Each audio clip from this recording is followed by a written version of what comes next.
अब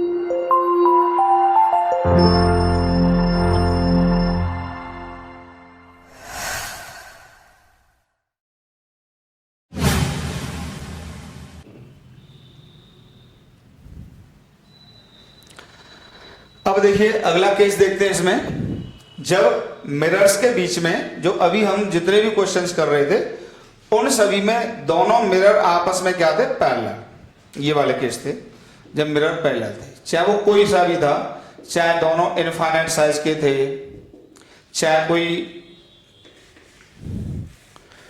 ऐसे करके किसी एंगल पे झुका हुआ था, लेकिन हर केस में है तो मिरर एक दूसरे के पैरेलल, ये भी पैरेलल ही है। तो ये वाले सब क्वेश्चंस कर रहे थे। अब मान लो दो मिरर के बीच में एंगल आ जाए, जैसे ये एंगल आ जाए। अब ये एंगल कुछ भी हो सकता है, तो इसमें मैं पहले एक स्पेशल केस डिस्कस कर देता हूं। जब दो मिरर के बीच में एंगल कितना होगा, 90 डिग्री होगा। तो इस क्वेश्चन को देख लो, बहुत अच्छा समझ में आएगा। देखो अब यहां पर O ऑब्जेक्ट है, M1 का मिरर है।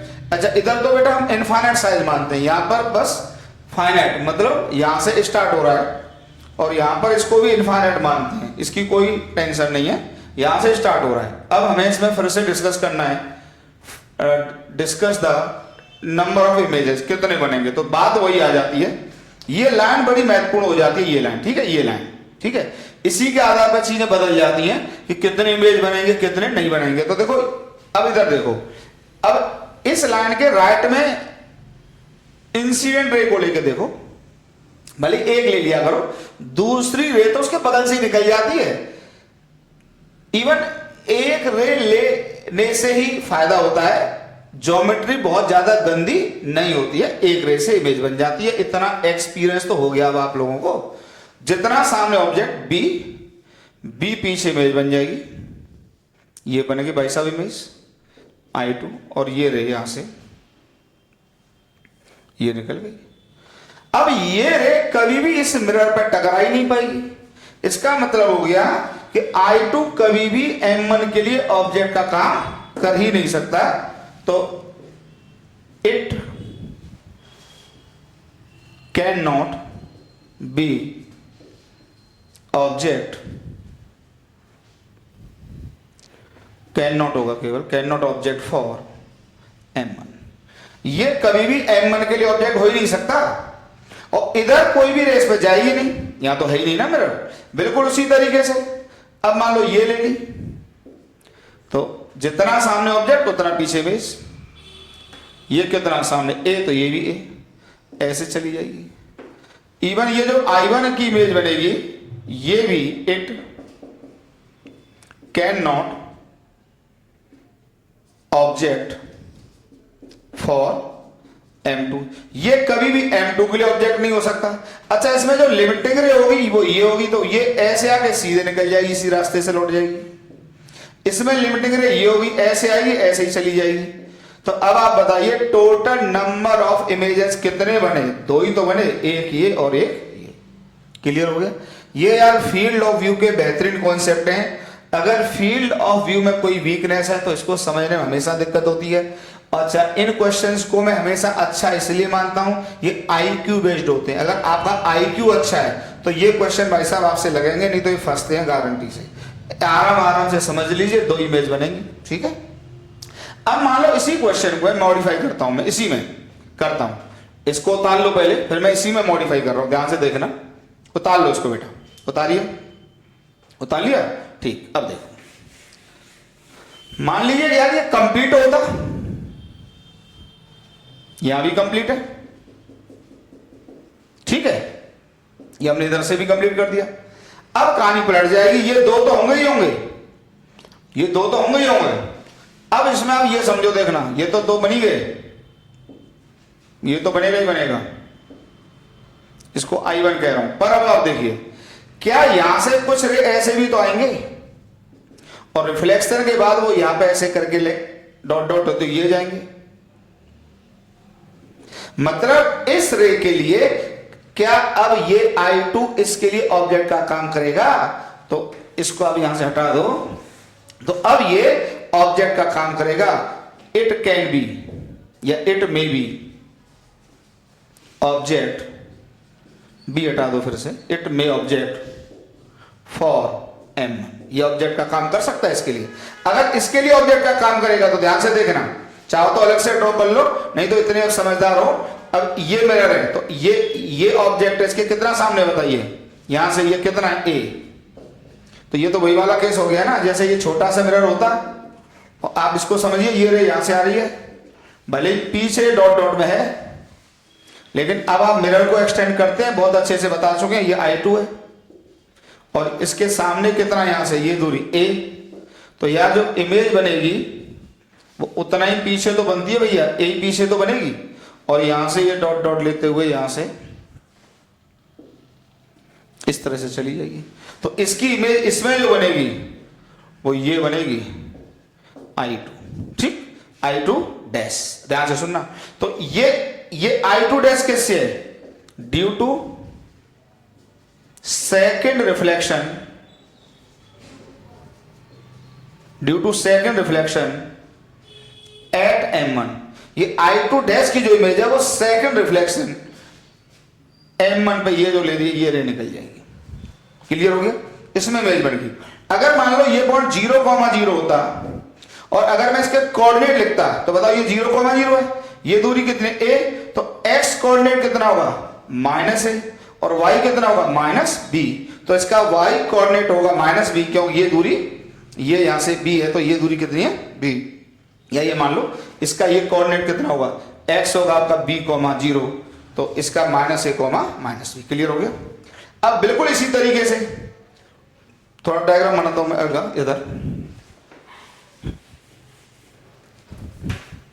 इधर समझो।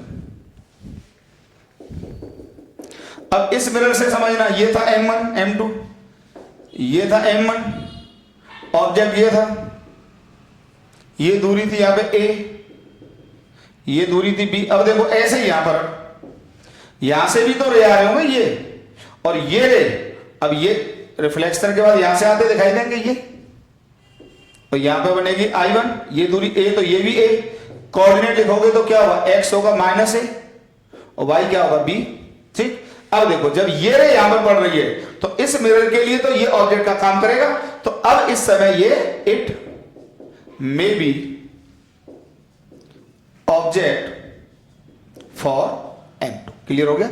अब ये ऑब्जेक्ट का काम करेगा, तो अब इस पर रिफ्लेक्शन हो रहा है तो लाइन ये बढ़ाई जाएगी, ठीक, और जितना सामने ऑब्जेक्ट उतना पीछे में, तो ये लाइन ये आएगी, तो सामने कितना है b, तो ध्यान से देख लो जरा, जब ये जा रही होगी रे तो ऐसे जा रही होगी, इसके क्या आएंगे कोऑर्डिनेट बताइए, इसको मैं कहता हूं I1 डैश, तो I1 डैश क्या आएगी देखो ध्यान से, -a,-b, क्योंकि ये a तो इधर x कोऑर्डिनेट आ जाएगा -a और नीचे b तो ये आ जाएगा -b।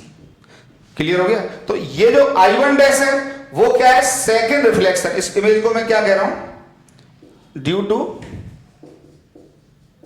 Second reflection at M2, ये M2 पर सेकेंड रिफ्लेक्शन के बाद इमेज बनी है। और अगर आप ध्यान से देखें तो I2 डैश और I1 डैश के कोऑर्डिनेट सेम है, इसका मतलब जब आप एक साथ देखोगे तो ये दोनों इमेज क्या कर गई, कोइंसाइड कर गई, क्योंकि एक पॉइंट इमेज उसी पॉइंट पर और दूसरी पॉइंट इमेज भी उसी पॉइंट पर, तो दोनों इमेज क्या कर गई, कोइंसाइड कर गई। क्लियर हुआ। तो हमको दिखेगी कितनी ये संख्या में, एक दिखेगी, तो टोटल इमेज कितने बने, 3। देखो इमेज टोटल 4 बने, लेकिन 2 इमेज कोइंसाइड कर गए तो उसकी गिनती 1 में होगी, तो टोटल इमेज कितने हो गए, 1 2 और 3। ठीक है, तो टोटल इमेजेस हो गए यहां पे, टोटल नंबर ऑफ इमेजेस बराबर 3। बहुत अच्छा फंड है। क्लियर हुआ। इस तरह से करते हैं, आराम से समझ लो। ठीक है, स्क्रीनशॉट लेके उतार लीजिए आप लोग, हटाएं। ठीक,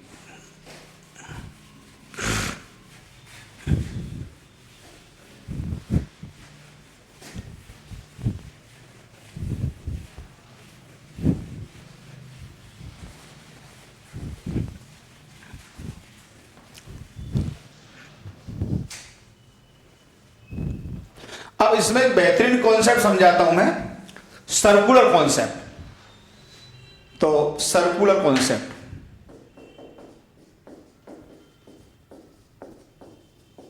ठीक, इससे हम क्या करते हैं, जनरल एनालिसिस करते हैं। जब दो मिरर के बीच में कोई भी एंगल हो, थीटा हो, 180 हो, 90 हो, 90 हो, 160, 30, जो भी एंगल हो, और जनरल एनालिसिस करते हैं। ठीक है, यहां पे एक चीज और जरा समझ लो, जैसे ये केस है, बड़े आराम से समझो, बहुत अच्छा समझाऊंगा। ये मिरर मान लीजिए M1 है और ये मिरर M2 है। ऑब्जेक्ट यहां पर रखा हुआ है, तो ऑब्जेक्ट दो तरीके से रखा जाएगा, पहले ध्यान से सुन लो। मान लीजिए ये है थीटा और ये भी है थीटा। तो जब ये एंगल बाइसेक्टर पे ऑब्जेक्ट रखा जाता है, जब ऑब्जेक्ट एंगल बाइसेक्टर पे होता है तो इसको कहते हैं सिमेट्रिकली प्लेस्ड ऑब्जेक्ट।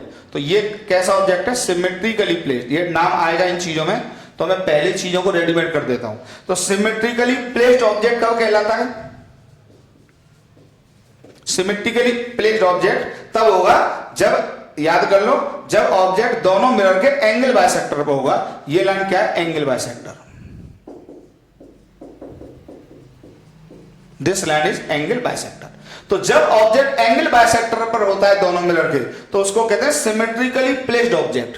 और जब एंगल बाइसेक्टर पर नहीं होता है,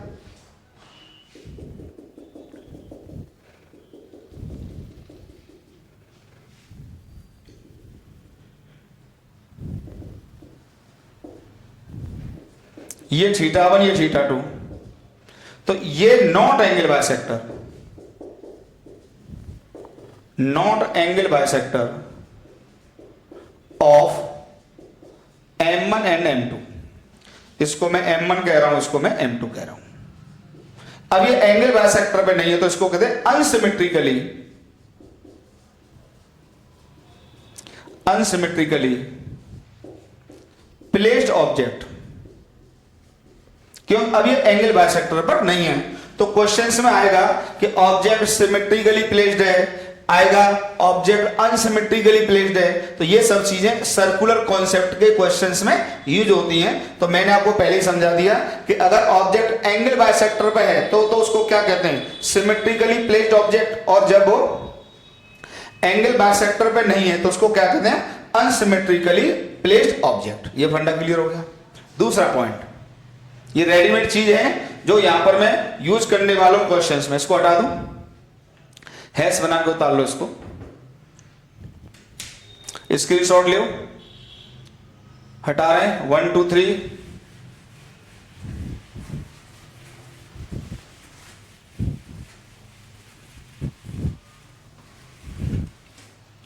नेक्स्ट पॉइंट ये होगा, ध्यान से देखना। जैसे मान लो मैं ऐसे ही बता रहा हूं रेडीमेड चीजें, ये मान लो मैंने सर्किट लिया है। अब आप कहेंगे कहां से हवा में, अब समझो बातों केवल। ये मान लो मिरर है। अब ध्यान से देखिए, बहुत अच्छी बात बताने जा रहा हूं। मान लो एक ऑब्जेक्ट मैंने यहां रखा, ये ऑब्जेक्ट है, तो अच्छा इधर इसका साइज लार्ज होता है, इधर ये इन्फिनिटी तक जाता है, पहले ध्यान रख लेना। तो मैं अलग से बहुत बेहतरीन कंफ्यूजन दूर कर रहा हूं इतने साल पढ़ा के, जो मुझे ये समझ में आता है कि ये पॉइंट बच्चों को डिस्टर्ब करता है, इसलिए सर्कुलर कॉन्सेप्ट बच्चों को समझ में नहीं आता है। तो पहले आप उसको कंफ्यूजन को तो समझो। अब आप एक बात बताओ, अगर यहां पे ऑब्जेक्ट रखा हुआ है, इसको मैंने ए कह दिया, तो क्या इसमें इमेज बनेगी? 100% बनेगी। और उसी नेम से बनेगी, जितना सामने ऑब्जेक्ट उतना पीछे इमेज। बिल्कुल बनेगी साहब, बिल्कुल पीछे बनेगी। अच्छा अगर मैंने यहां रख दिया तो अभी भी बनेगी, क्यों, अभी भी इसके सामने तो है। अब मान लो यहां से जो भी एंगल होता थीटा डैश, तो इमेज भी कितना पीछे चली जाती, थीटा डैश, यहां से थीटा डैश चला जाता। यही तो रूल होता है।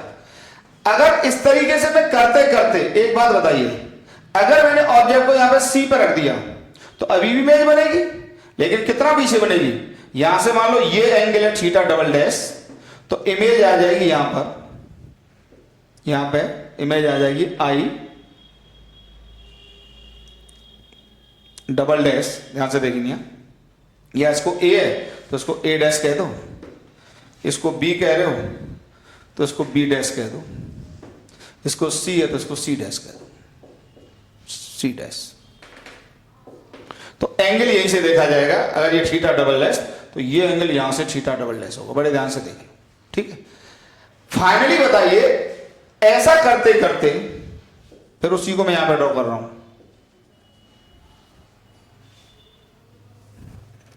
बहुत अच्छा समझ में आएगा। अगर मान लीजिए ऑब्जेक्ट को मैं इस लाइन के पीछे पहुंचा दूं किसी तरीके से, ऑब्जेक्ट अब यहां पर है, तो अब क्या इसकी इमेज देगा? तो आंसर होगा नहीं देगा।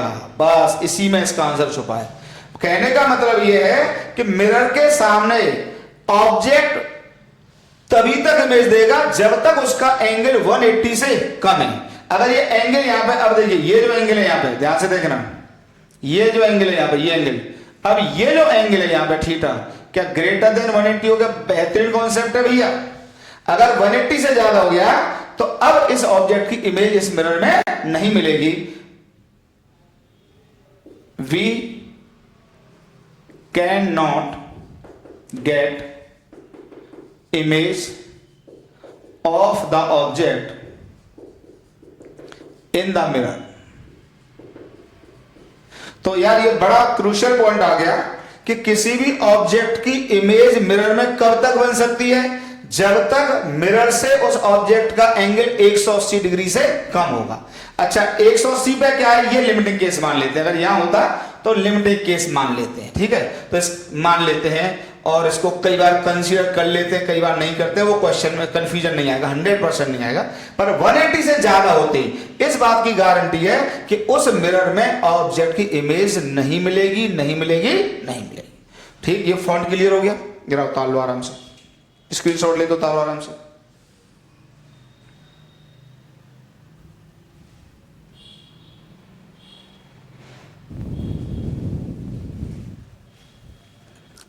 ठीक है, इसको हम दूसरे तरीके से भी कह सकते हैं। देखो दूसरे तरीके से कैसे सोचेंगे इस बात को।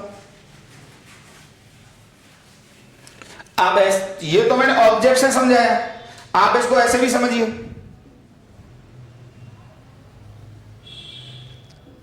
कि अगर ये मिरर है तो मान लो ऑब्जेक्ट यहां रखा हुआ है, तो जब आप ऑब्जेक्ट को घुमाते चले जाओगे तो इसके पीछे जो इमेज होगी, इमेज का एंगल कितना हो सकता है बताइए? इमेज का एंगल भी तो यार थीटा इमेज भी तो लेस देन 180 होना चाहिए हर हालत में, 180 से कम ही होना चाहिए। क्योंकि जैसे ही थीटा 180 से ज्यादा होगा इमेज इस मिरर के सामने आ जाएगी, जो कि पॉसिबल ही नहीं है कि अगर ऑब्जेक्ट रियल है तो इमेज तो पीछे ही बनेगी। ये ऐसे भी सोचा जा सकता है, मैं दोनों तरीके से एक्सप्लेन करूंगा क्वेश्चंस में। मतलब ऑब्जेक्ट का एंगल भी मिरर से 180 से कम होना चाहिए और इमेज भी मिरर के पीछे अगर एंगल बना रही है तो उसका एंगल कितना होना चाहिए? 180 से कम ही होना चाहिए। क्योंकि जैसे ही एंगल 180 से ज्यादा होगा तो इमेज आ जाएगी मिरर के सामने, तो मिरर के सामने आ गई तो रियल हो गई। और रियल इमेज तो प्लेन मिरर की तभी बनती है जब ऑब्जेक्ट होता है वर्चुअल और ऑब्जेक्ट है रियल। तो रियल ऑब्जेक्ट की इमेज का एंगल मिरर के पीछे 180 डिग्री से ज्यादा हो ही नहीं सकता। इस बात को लिख लीजिए, इस बात को लिख लीजिए, लिख लीजिए शब्दों में, बहुत दमदार कॉन्सेप्ट है। प्लेन मिरर के केस में वर्चुअल इमेज का एंगल 180 से ज्यादा हो ही नहीं सकता, 180 से कम होगा। हिंदी में लिखो एकदम कि the angle made by the image with the mirror can not be greater than 180 degree। अगर ऐसा हुआ तो image will be in front of the mirror and it is not possible for a real object that its image is in front of the mirror। Real object की image any how mirror के पीछे ही जाएगी। बहुत बेहतरीन concept है। Please ये confusion आते हैं जब मैं सर्कुलर कॉन्सेप्ट के क्वेश्चंस मिरर में बच्चों को समझाता हूं, तो इसलिए आराम से सीख लो। ये एंगल 180 से ज्यादा नहीं हो सकता। आप इस मिरर को कहीं भी ले जाओ, आप बढ़ाते जाओ तो यहां जाओगे। जैसे देखिए जब आप यहां ले आए, आप यहां पे ले आए, मान लो यहां से 10 डिग्री है ऑब्जेक्ट, तो इमेज भी कहां बनेगी? 10 डिग्री। देख लो, आराम से समझो। इधर समझा देता हूं, चलो देखो,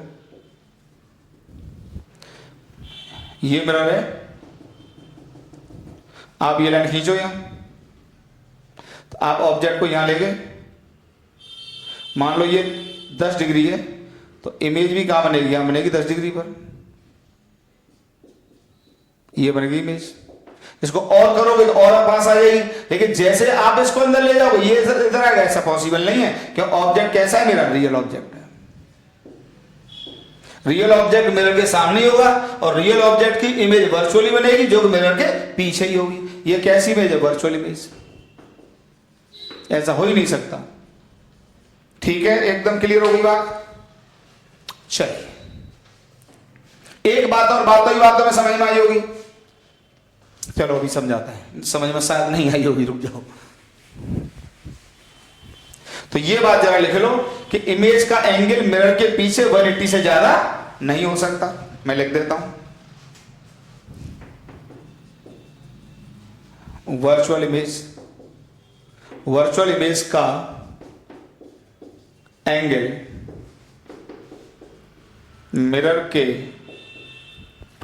पीछे 180 डिग्री से ज्यादा नहीं हो सकता, नहीं हो सकता, उससे कम ही कम होगा। पॉइंट क्लियर हो गया? चलिए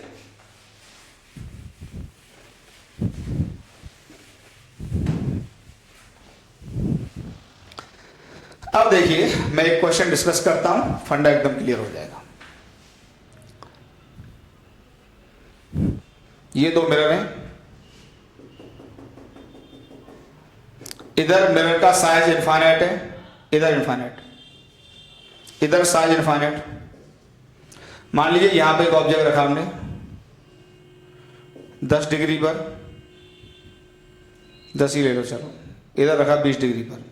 ठीक, अब देखिए ये ऑब्जेक्ट क्या होगा। अब यहां पर मल्टीपल इमेज बनेंगे, क्योंकि देखिए कैसे बनेंगे। सबसे पहले तो मैं नेम बता दूं, अब इतना तो क्लियर है कि इस मिरर में जितने भी इमेज बनेंगे जाएंगे तो सब सर्किल पर ही। तो एक सर्किल आप यहां से बना दो हमेशा, पहला कंसेप्ट तो ये हो गया। जितने भी इमेज होंगे सर्किल पे जाएंगे, तो पहला पॉइंट हो गया। In such cases all images lies on a circle, ठीक, ऑन अ सर्कल, जिसमें सेंटर ये होगा। ये क्या होगा? सेंटर होगा। पहले बता रहा हूं, लिख नहीं रहा हूं, समझ लो। ये सेंटर होगा, सेंटर होगा जहां पे मिरर दोनों इंटरसेक्ट कर रहे हैं। इंटरसेक्शन लाइन होगी वैसे तो, क्योंकि मिरर प्लेन होता है, पर हम एक सर्किल में एक आर्क पे सारे इमेजेस को देख रहे हैं, तो यहां भी एक पॉइंट आ जाएगा, तो उसका सेंटर ही होगा और रेडियस उसका ये होगा। मतलब इस पॉइंट ऑफ इंटरसेक्शन से इस पॉइंट की दूरी क्या होगी? रेडियस होगी। जैसे ये दूरी ए होती, तो सभी इमेजेस की डिस्टेंस इस पॉइंट से कितनी होती? ए ही होती। ठीक है, तो जितने भी इमेज होंगे सबके सब किस पे जाएंगे बेटा? सर्किल पे जाएंगे। ये बात क्लियर होगी? अब देखिए, अब उसी तरीके से इसमें जो पहली इमेज बनेगी वो कितना पीछे बनेगी? ये पहली इमेज, इसको M2 कह रहे हैं, M1 M2। इसमें पहली इमेज बनेगी, मान लो I1 कह रहा हूं, ठीक है, पहली इमेज। इसमें पहली इमेज कितना पीछे बनेगी? 10 डिग्री पर बनेगी। इसको हम कह रहे हैं I1 डैश, इसको कह दो I2 डैश। ठीक, अब उसी तरीके से जैसे ये रह जाएगी यहां से, देखो ये, फिर ये रिफ्लेक्शन के बाद इस पर आएगी, ऐसे जाकर इस पर टकराएगी, फिर ये इसके लिए किसका काम करेगा? ऑब्जेक्ट का काम करेगा। तो इसमें आपको इमेज बनते ही चले जाएंगे, लेकिन सबके सब इमेज किस पे जाएंगे? सर्किल पे जाएंगे। तो कहीं ना कहीं जाके पीछे मुलाकात भी होगी। उस मुलाकात में कई बार आखिरी के इमेज एक ही जगह पे बन जाते हैं, कई बार आखिरी के इमेज अलग अलग प्लेस पे बनते हैं। तो एक एक इमेज काउंट हो जाता है, लेकिन काउंट करने का तरीका वही, ये तो समझा ही दिया, लेकिन टेबल बना लेते हैं फिर उसी तरीके से। देखो कैसे, यहां पे लिखता हूं इमेज बिहाइंड M1। बहुत अच्छी बात लिख रहा हूं, ध्यान से देख रहे हैं। Behind M1, image behind M1, और यहां पे लिख लेते हैं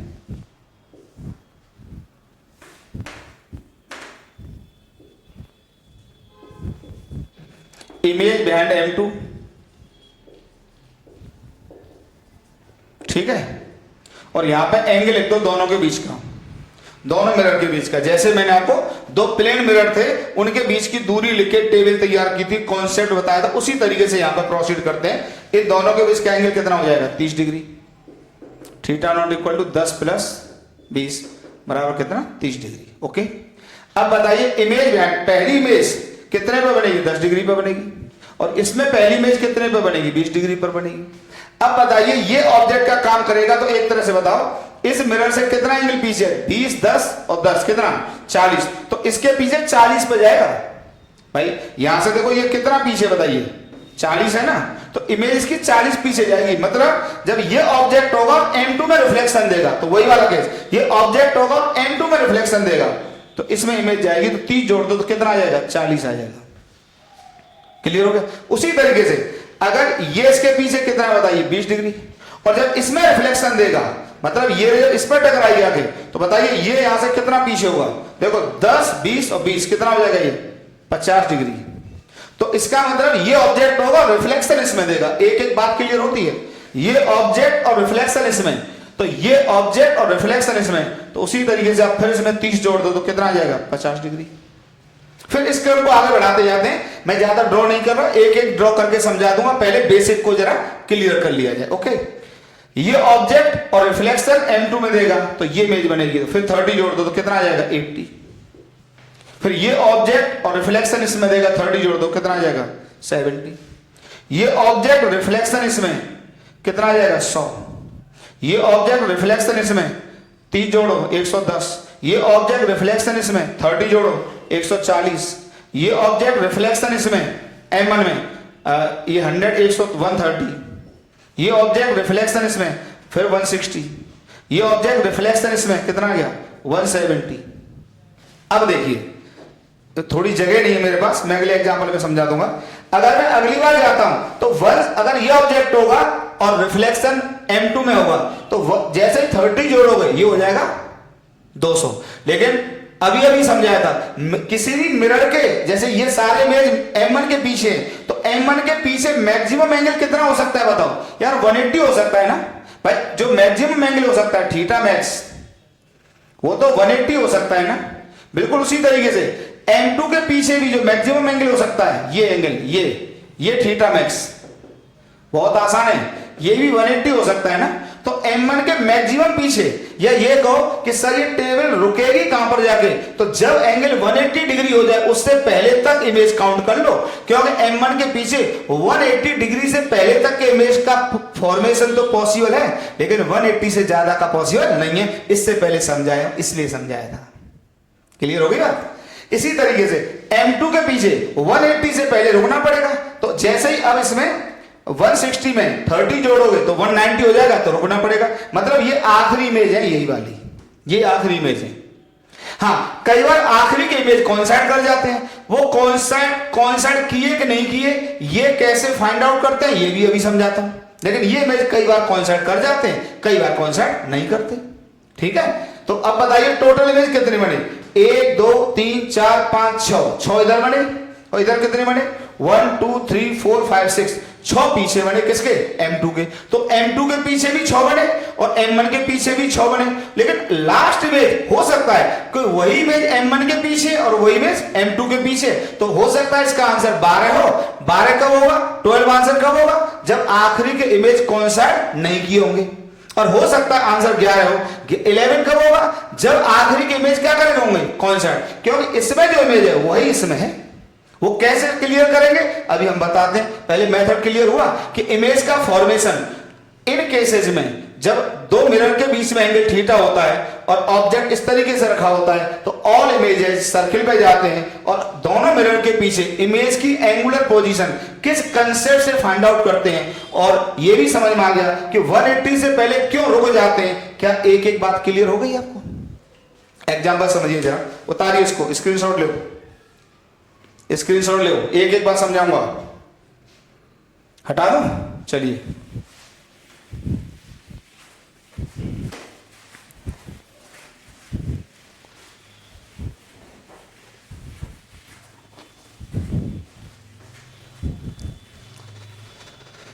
जैसे देखो समझाते हैं एकदम, जैसे ये केस समझाते हैं।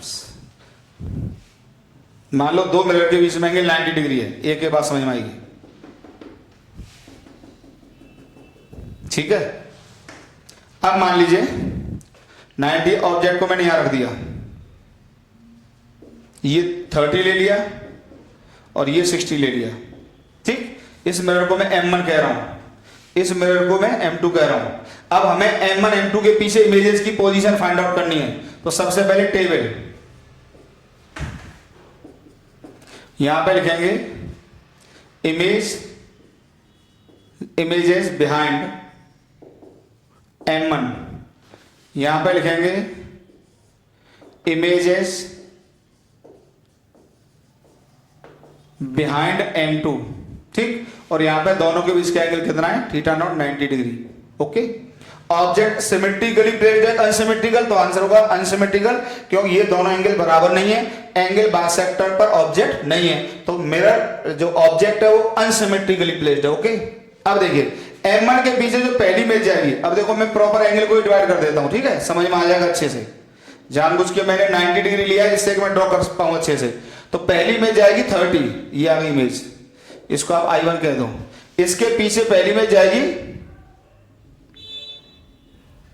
देखो ये 30 तो ये भी 30, ये 60 तो ये 60 पीछे जाएगी, तो इसको I2 कह दिया मैंने, ठीक, इसमें I2। अब देखो जब अब ये इसके लिए ऑब्जेक्ट का काम करेगा तो ये टोटल एंगल कितना है बताइए, 60 60 और 30। इसको लाइन को आप यहां खींच लो या डायरेक्ट निकाल सकते हो यहां से। M1 के पीछे पहली इमेज कहां गई, 30 पर, तो 30 लिख दो। M2 के पीछे इमेज पहली कितने पर गई, 60 पर। अब जब ये 30 वाला या 60 वाला ऑब्जेक्ट का काम करेगा तो ये जो इमेज आएगी 90 जोड़ के आएगी, कितना आ जाएगा, 150 डिग्री।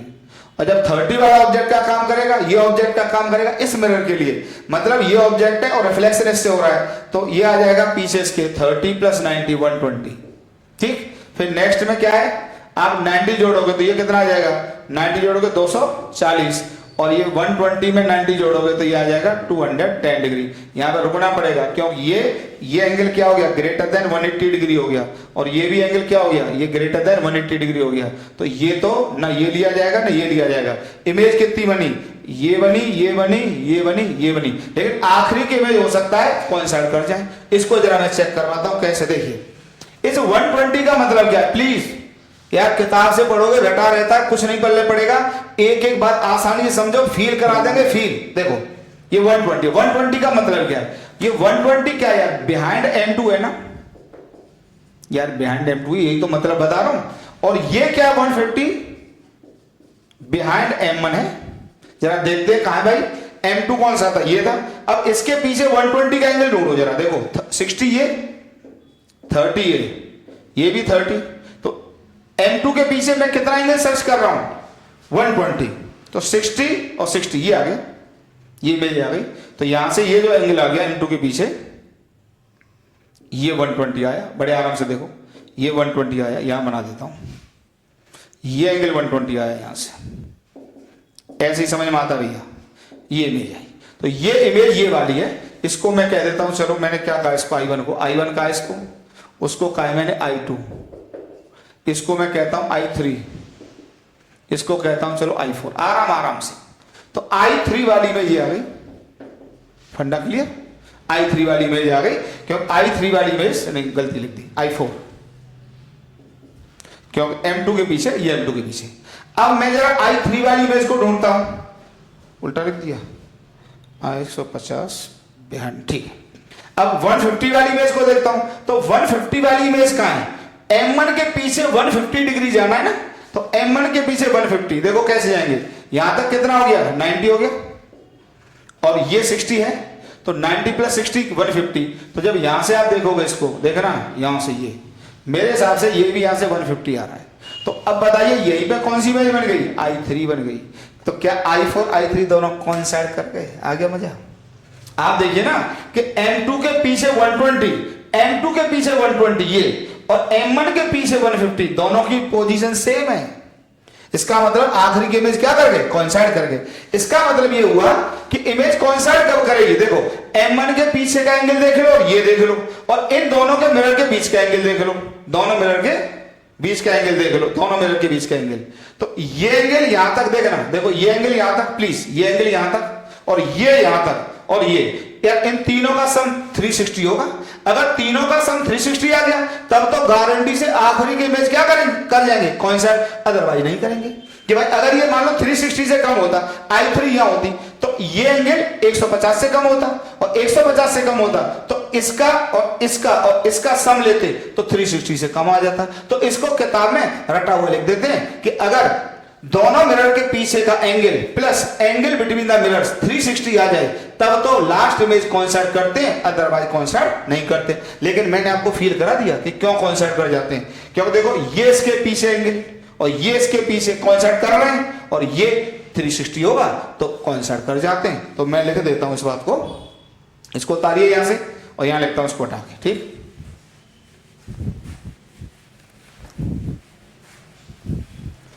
लिखता हूं, बहुत अच्छा पॉइंट हो गया, star point, 2 star point, 3 star point, ठीक। लास्ट इमेज या सीधे लिखते हैं लास्ट इमेज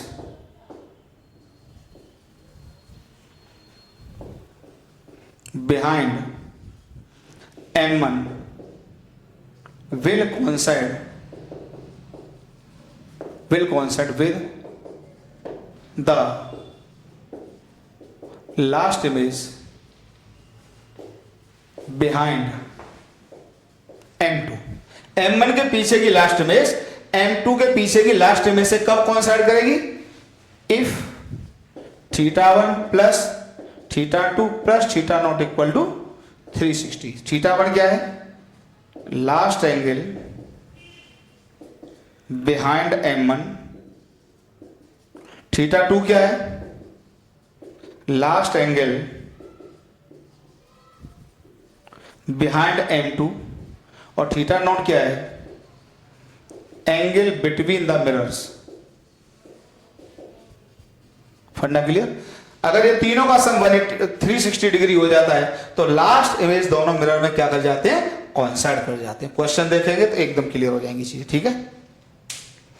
तो अब आपके पास ये आ गया, 3 बातें अच्छे से क्लियर हो गई कि सभी इमेज सर्किल पे लाई करती हैं, ठीक। उन इमेज की एंगुलर पोजीशन उस टेबल से फाइंड आउट करते हैं और आखिरी का इमेज कब जाके रुक जाना है? 180 डिग्री से कम पे रुक जाना है। और चौथी बात ये आ गई कि आखिरी के इमेज दोनों मिरर के पीछे कई बार सेम पोजीशन पे लाई कर जाते हैं, तो उसको चेक करने के लिए दोनों मिरर के पीछे का लास्ट एंगल का सम प्लस दोनों मिरर के बीच का एंगल का सम ले लो। अगर वो 360 आ जाए तो इसका मतलब last image behind the both mirrors will coincide, otherwise last images will not coincide. Okay बेटा, ठीक। स्क्रीनशॉट ले, हटाते हैं, कुछ प्रैक्टिस कराते हैं।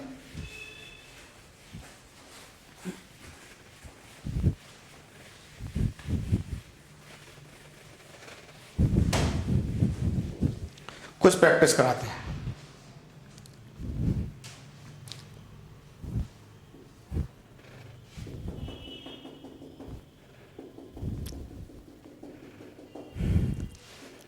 ये M1 M2। अब केवल प्रैक्टिस करेंगे, सारी बातें क्लियर हैं।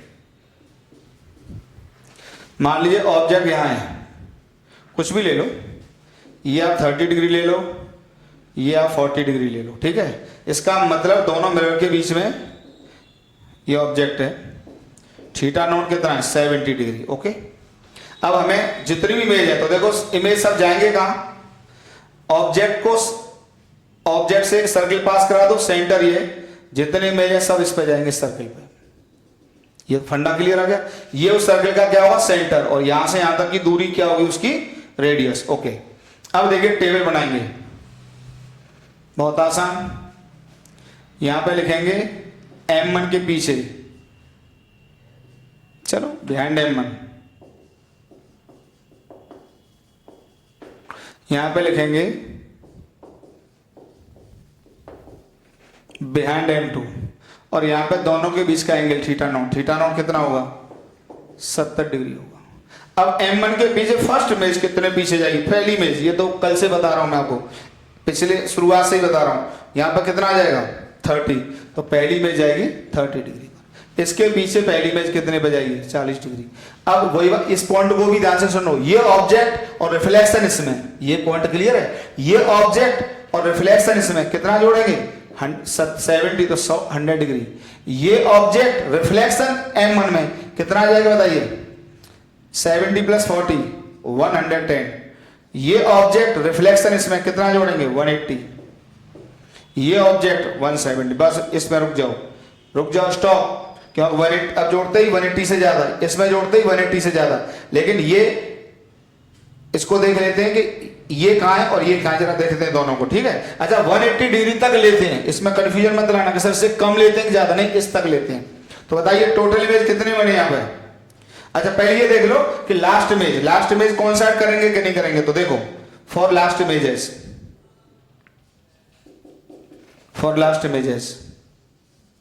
तो देखो आखिरी एंगल है 170 प्लस 180 डिग्री, ठीक। और बताइए दोनों के बीच का एंगल कितना है 70, और मेरे हिसाब से ये तो काफी ज्यादा आ रहा है, किससे, ये तो नॉट इक्वल टू 360 डिग्री, इतना तो यार जोड़ना आता ही होगा। अगर इसमें ये 180 होता तभी हो जाता है 360, 70 जुड़ रहा है, इसका मतलब last image do not coincide, ठीक। इसका मतलब हो गया last image do not coincide. तो बताइए टोटल इमेज कितने बन गए यहां पर, 3 इसके पीछे आए और 3 इसके पीछे आए, तो टोटल नंबर ऑफ इमेजेस बराबर 6, ठीक। चाहो तो इनकी एंगुलर पोजीशन भी फाइंड आउट कर सकते हो। हाँ M2 के पीछे 180 पर है, इसका मतलब इसके पीछे आखिरी में यहां रही है। अगर मैं इसको I1 कहूं, इसको मैं I2 कहूं, इसको मैं I3 कहूं, इसको मैं I4 कहूं, इसको आप I5 मान लो, इसको I6 मान लो, ठीक। तो इस तरह से जाएंगे। M1 के पीछे पहली इमेज जाएगी, देखो यहां पे कर दो, ये 30 डिग्री पे जाएगी I1, फिर दूसरी इमेज 110 पे जाएगी,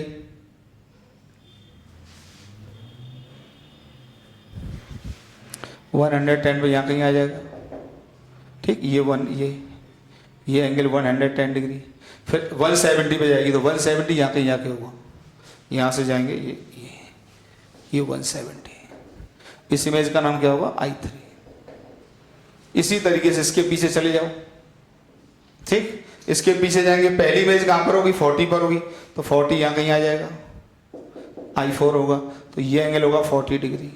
नेक्स्ट इमेज 100 पर होगी, 100 यहाँ कहीं होगा, ये होगी I4, I5, तो ये एंगल यहाँ से कितना होगा 100 डिग्री होगा।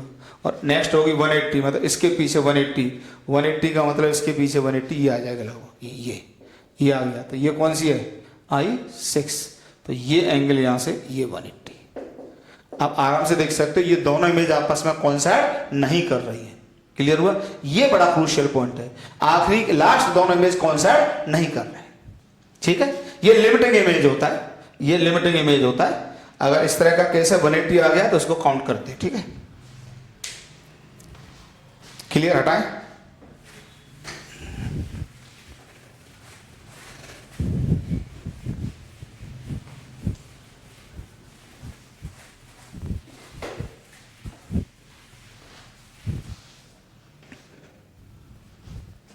एक और एग्जांपल कर लो।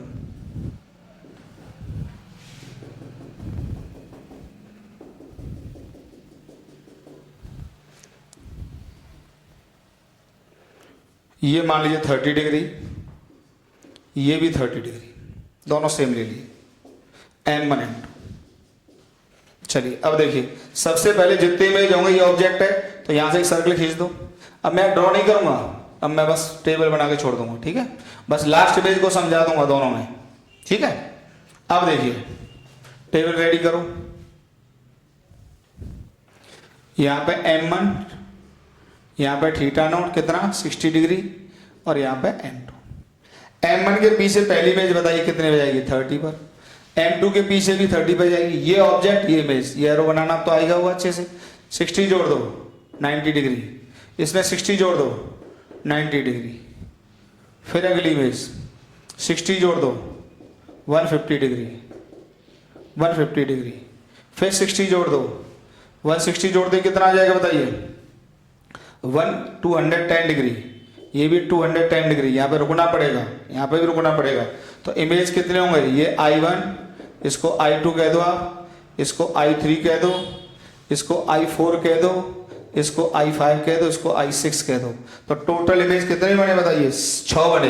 अब आखिरी के इमेज कई बार कोइंसाइड करते हैं और कई बार कोइंसाइड नहीं करते हैं। तो लास्ट इमेज में देख लो, आखिरी लास्ट एंगल ये है, ये इसमें लास्ट एंगल, इसको मैं θ2 कह सकता हूं, इसको मैं θ1 कह सकता हूं।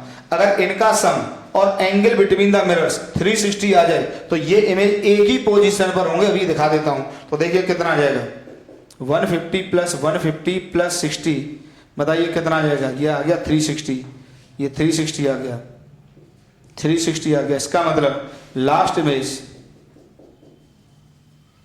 Image behind M1 and M2 are same.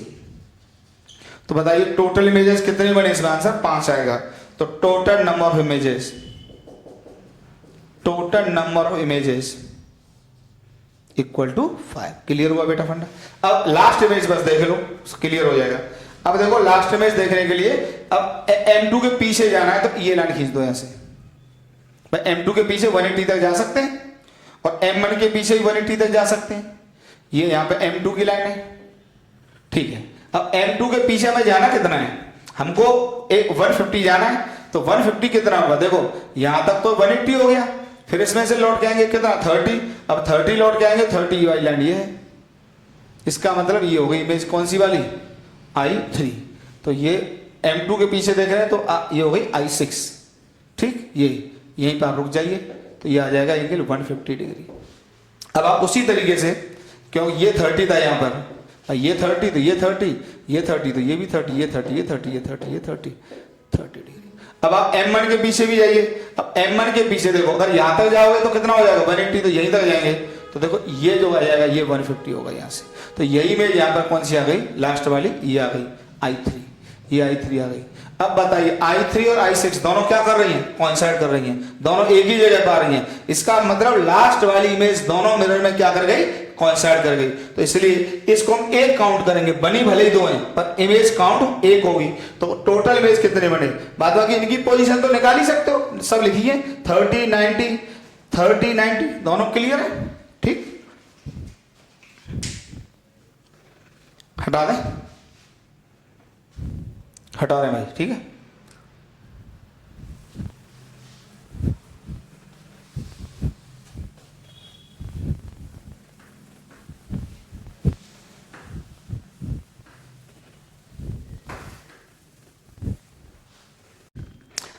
अब देखिए, जैसे आपको मैंने सर्कुलर कॉन्सेप्ट अल्टीमेट कॉन्सेप्ट होता है इस क्वेश्चंस का। इसमें क्या है कि एक एक इमेज की पोजीशन आपको मिल जाती है कि कौन सी इमेज किस एंगुलर पोजीशन पर जा रही है। पर कई बार नीट हुआ, बोर्ड हुआ, जेईई मेंस हुआ, कई बार कुछ कंपटीशंस में इतने इजी क्वेश्चंस आ जाते हैं कि अगर आपने सर्कुलर कॉन्सेप्ट यूज किया तो टाइम टेकिंग तो है, क्योंकि फिगर बनाओगे, सर्कल बनाओगे, बिहाइंड M1 की और बिहाइंड M2 के टेबल बनाओगे, काउंट करोगे, आखिरी की इमेज कोइंसाइड करेंगे कि नहीं करेंगे, तो मेरे हिसाब से 2-3 या 4 मिनट तो यार ले ही जाएगा। तो उसके लिए अगर जैसे आपका बोर्ड का एग्जाम है, तो बोर्ड के एग्जाम में सर्कुलर कॉन्सेप्ट मुझे नहीं लगता कि बहुत समझदारी की बात होगी, या नीट का एग्जाम है तो मुझे तो नहीं लगता कि सर्कुलर कॉन्सेप्ट से आंसर करना बहुत समझदारी की बात होगी। पर अगर आप अच्छे बच्चे हैं तो सर्कुलर कॉन्सेप्ट की समझ तो एनी हाउ होनी चाहिए, समझ होनी चाहिए। उसके बाद एक शॉर्टकट और होता है, तो जिसको मैं इस तरह से लिख रहा हूं, calculating number of images formed by two plane mirrors using formula. मतलब इसका एक रेडीमेड फॉर्मूला है, हालांकि उस फॉर्मूले का जन्म ऑब्जर्वेशन से हुआ है, उसका कोई डेरिवेशन नहीं है। और ऑब्जर्वेशंस भी कहां से लिए गए, सर्कुलर कॉन्सेप्ट से ही लिए गए भैया, पहले बता दें, कोई डेरिवेशन नहीं है। आप कोई भी बुक उठा लेना, ऑब्जर्वेशन से ही है, ठीक है फॉर्मूला। तो फॉर्मूला क्या है सुनिए पहले। जैसे दो मिरर हैं, सबसे पहले सुनिए, इन दोनों मिरर के बीच का एंगल है θ0, M1 M2 ये लिया मैंने θ0। यहां दोनों में फर्क पैदा किया है, यहां पर जो ऑब्जेक्ट है यहाँ पे θ1 नॉट इक्वल टू θ2, तो ये ऑब्जेक्ट कैसा है बताइए, अनसिमेट्रिकली प्लेस्ड हो गया, अनसिमेट्रिकली प्लेस्ड ऑब्जेक्ट, ओके। और यहां पे दोनों एंगल बराबर है, ये θ0 है तो ये θ0/2 और ये θ0/2, मतलब ऑब्जेक्ट दोनों मिरर के एंगल बाइसेक्टर पर रखा हुआ है, तो इसको मैं क्या कहता हूं, symmetrically placed object, symmetrically placed object. Okay, तो अगर ये केस है, इन दोनों में ही आंसर करना है, तो सबसे पहले आप एक नंबर फाइंड आउट करो। ये आपको रटना है, 100% रटना है, नो डेरिवेशन। ऑलवेज कैलकुलेट एक नंबर, वो क्या है 360 को आप इन दोनों मिरर के बीच के एंगल से डिवाइड कर दो, जैसे 360 बाई थीटा, और उसका ले लो ग्रेटेस्ट इंटीजर। ग्रेटेस्ट इंटीजर क्यों? जैसे मान लो 360 को दोनों मिरर के बीच के एंगल से डिवाइड करके 5.4 आ जाए, तो 5.4 का ग्रेटेस्ट इंटीजर 5 होता है। जैसे कि एग्जांपल देता हूं, जैसे ये आया 360, जैसे 360 डिवाइडेड बाई 60 किया हमने, तो ये तो 6 आ गया, तो 6 का ग्रेटेस्ट इंटीजर 6 होता है। पर मान लो ऐसा होता किसी क्वेश्चन में 360 बाई 50 होता, तो ये कितना आ जाएगा बताइए? अब 0 से 0 गया तो ये आ जाएगा 7.2, और इसका आंसर 7 आएगा। ठीक है, इतना मैथमेटिक्स में पढ़ा हुआ। ठीक है, ग्रेटेस्ट इंटीजर ले लो, जैसे 50 होता तो 360 को 50 से डिवाइड करोगे तो 7.2 आएगा, तो इसकी वैल्यू कितनी आएगी? 7 आएगी। तो मैंने लिखा, इसको हटाता हूं, तो मैंने लिखा देखो, हम always calculate n equal to 360 by theta greatest integer function, और ये इंटीजर आएगा क्योंकि ग्रेटेस्ट इंटीजर फंक्शन की जो वैल्यू होती है वो ऑलवेज इंटीजर ही होती है। हाँ, ये ऑड हो सकता है, इवन हो सकता है, तो या तो ये ऑड होगा या इवन होगा, इस पर ध्यान देना होता है। ऑड इवन आने के अकॉर्डिंग इमेजेस कितने बनेंगे, इस वैल्यू, इसकी संख्या पर फर्क पड़ जाता है। और दूसरा फर्क इससे भी पड़ता है कि ऑब्जेक्ट सिमेट्रिकली प्लेस्ड है कि अनसिमेट्रिकली। तो यह रटने जैसा है थोड़ा सा, मतलब 12th के लिए ठीक है, लेकिन अगर आप एडवांस की तैयारी कर रहे हैं तो मैं एकदम प्रेफर नहीं करूंगा इसको। नीट के लिए बहुत बढ़िया चलेगा। हाँ, नीट के बच्चे इतनी बड़ी बायोलॉजी याद कर लेते हैं, तो इसको तो यूं याद करेंगे। ठीक है, अब देख लीजिए, सबसे पहले आपने 360 बाई थीटा करके उसका ग्रेटेस्ट इंटीजर निकाला। अब मान लीजिए इसमें दो ही केस है, या तो इवन आएगा या ऑड आएगा। अरे यार, और क्या, दो ही केस है ना, इवन या ऑड। अब मान लो इवन आ जाए, तो if n is even number then for both, मतलब अगर इवन आ जाए, जैसे यहां पे 60 होता तो 60 को 360 को 60 से डिवाइड करोगे 6 आएगा, इवन नंबर है। तो चाहे ऑब्जेक्ट सिमेट्रिकली प्लेस्ड कर दो चाहे अनसिमेट्रिकल, दोनों ही केस में जो इमेजेस की संख्या वो n-1 आएगी। तो मैंने लिखा है देखो, if n is even number then for both symmetrical oblique unsymmetrical placed object number of images बराबर n-1। एग्जाम्पल भी दिया है, थीटा को अगर 60 ले लें तो n की वैल्यू आएगी 360 बाई 60 बराबर 6, इवन नंबर, तो नंबर ऑफ इमेजेस आ जाएंगे 6 - 1 इक्वल टू 5। याद करना भी आसान है कि सिमेट्रिकल है, सॉरी इवन है, इवन आता है 360 बाई थीटा, तो चाहे ऑब्जेक्ट सिमेट्रिकली प्लेस्ड हो चाहे अनसिमेट्रिकल प्लेस्ड हो, दोनों ही केस में आंसर सेम आता है। और टोटल इमेजेस में से एक घटा दो जो n की वैल्यू में से, वो आ जाती है इमेजेस की संख्या। इसको मैं एक एग्जांपल लेके आपको और बेहतर तरीके से समझाता हूं। देखो इसी को,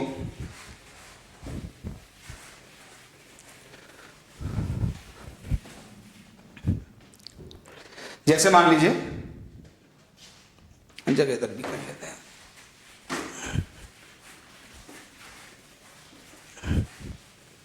एक एग्जांपल से समझ लो इसको।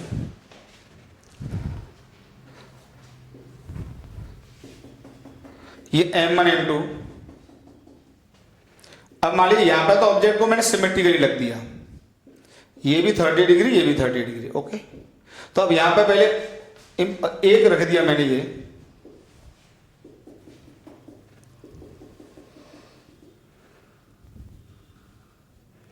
ये अनसिमेट्रिकल रख दिया, 40 और 20 कर दिया। ओके, ये m1 ये m2।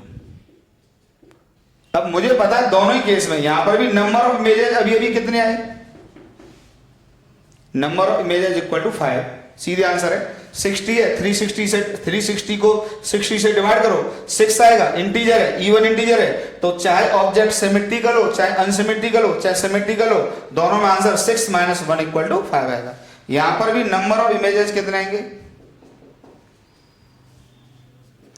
लेकिन इसको मैं चेक करना चाहूंगा सर्कुलर कॉन्सेप्ट से। देखो अगर मैं यहां पे सर्कुलर कॉन्सेप्ट लगाता तो देखो यह m1 लिखता या m2 लिखता, यहां पे दोनों के बीच का एंगल लिखता कितना 60 डिग्री। तो m1 के पीछे ये m1 ले लेता हूं मैं, इसको मैं m2 ले लेता हूं। m1 के पीछे पहली इमेज कितने पे जाएगी 30 पर, और m2 के पीछे भी 30 पर। फिर वो एरो मेथड से 60 जोड़ के कितना आ जाएगा 90, ये भी कितना आ जाएगा 90, फिर 60 जोड़ के ये कितना आ जाएगा 150, 60 जोड़ के 150, फिर 60 जोड़ के आ जाएगा 210, फिर 60 जोड़ के आ जाएगा 210। ये काउंट नहीं होगा क्योंकि ये 180 से ज्यादा हो गया। अब देखिए टोटल इमेज कितनी दिखा रहा है, 1 2 3 6 इमेज दिखा रहा है, लेकिन आखिरी के इमेज कई बार क्या कर जाते हैं, कोइंसाइड।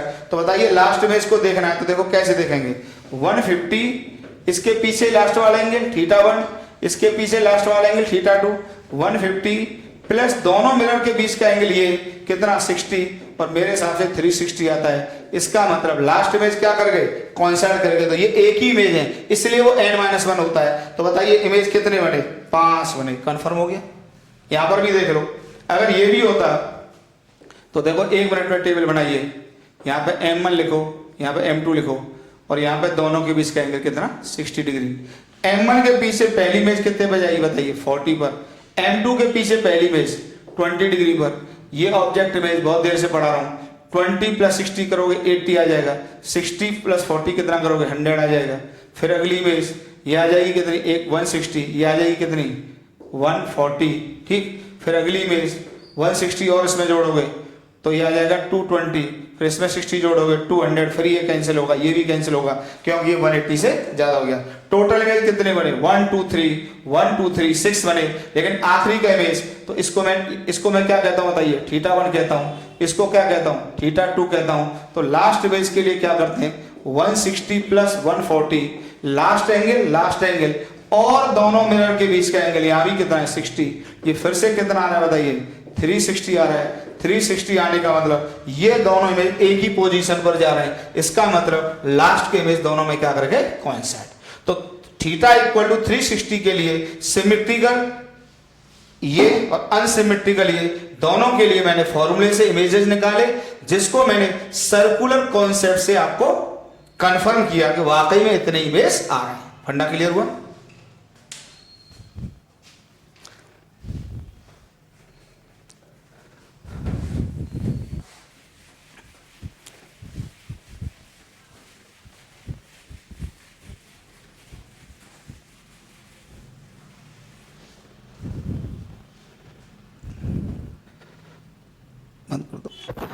अब इसमें केस 2 देख लो, जब ऑब्जेक्ट कैसा हो, सिमेट्रिकल चाहे अनसिमेट्रिकल, पर जो n की वैल्यू है मतलब 360/θ है वो एक और नंबर आ रहा है। तो केस 2 में मैं डिस्कस करता हूं, इसको 1 मिनट पूरा क्लियर कर दूं।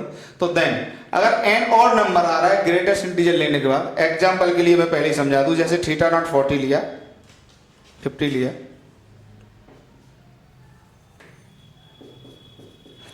तो अगर 50 डिग्री ले लिया मैंने θ0, तो 360/50 करोगे तो 7.2, और ग्रेटेस्ट इंटीजर लोगे तो 7, एक और नंबर है।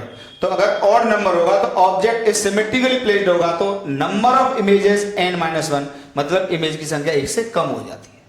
और अगर ऑब्जेक्ट अनसिमेट्रिकल होगा तो जितना n आता है उतना इमेज बनता है। तो फाइनली बात क्या हो गई, फाइनली बात तो ये हो गई, चाहे अगर वो इवन इंटीजर आ जाए चाहे ऑड आ जाए, अगर इवन इंटीजर आ रहा है तो चाहे ऑब्जेक्ट सिमेट्रिकल चाहे अनसिमेट्रिकल, इमेजेस हमेशा n-1, और अगर ऑड नंबर आ रहा है तो सिमेट्रिकल में n-1 और अनसिमेट्रिकल में n, ये इसका आंसर है। तो इसका मतलब हमेशा इमेजेस n-1 ही आएंगे।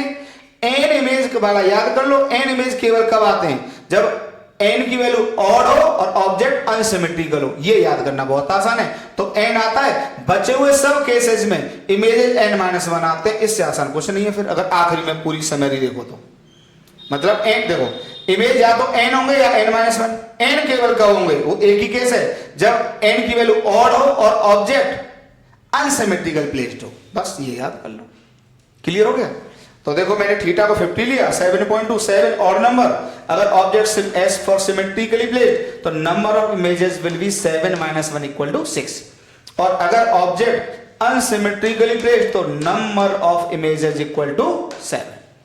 एक एग्जांपल देता हूं, मतलब इसको मैं कंफर्म कराता हूं किससे, सर्कुलर कॉन्सेप्ट से इसको कंफर्म कराता हूं। देखो हटाता हूं, क्लियर, उतार लो, स्क्रीनशॉट ले लो,